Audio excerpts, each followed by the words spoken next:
আসসালামু আলাইকুম গাইস। তো নতুন এক ভিডিও নিয়ে চলে আসলাম।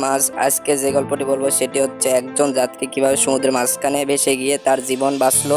গল্পটি শুনতে হলে পুরো ভিডিওটি দেখতে হবে। তো ভিডিওটি শুরু করা যাক।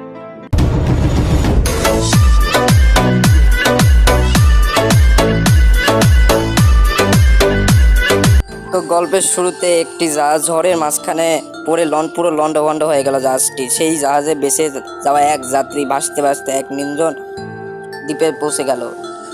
জ্ঞান ফেরার পর প্রথমে সে আল্লাহর কাছে প্রাণ খুলে ধন্যবাদ জানালো তার জীবন বাঁচানোর জন্য।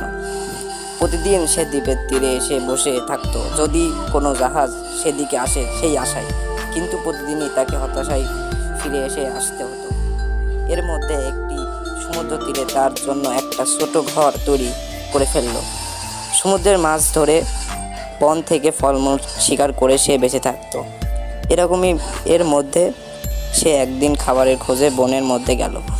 বন থেকে সে যখন ফিরে এলো তখন দেখলো সে তার রান্না করার চুলা থেকে আগুন লেগে গেছে। পুরো ঘরটি ছাই হয়ে গেছে, কালো ধোঁয়ায় আকাশে ভরে গেছে।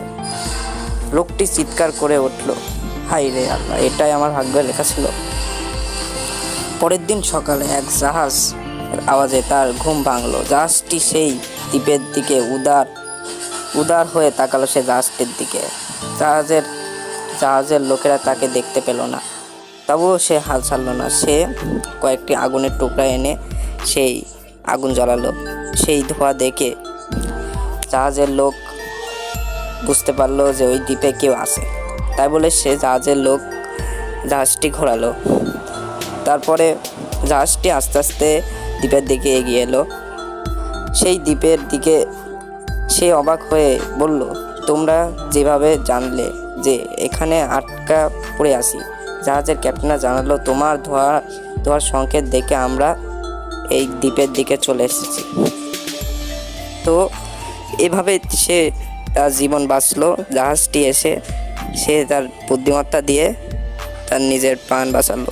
তো ভিডিওটি ভালো লাগলে অবশ্যই লাইক করবেন।